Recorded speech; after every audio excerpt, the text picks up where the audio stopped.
আজকে সকাল থেকেই মাঝে মাঝে বৃষ্টি হচ্ছে। ভেবেছিলাম একবার বেরোবো, কয়েকটা জিনিস আনার আছে।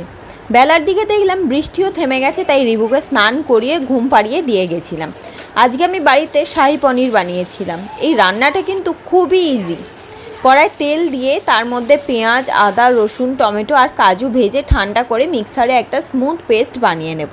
তারপর কড়ায় আবারও একটু তেল বা ঘি দিয়ে গোটা গরম মশলা দিয়ে পেস্টটা দিয়ে দেবো। তারপর দেব হলুদ, লঙ্কার গুঁড়ো, নুন আর চিনি। আচ্ছা, কাশ্মীরি লঙ্কাও দিয়েছিলাম।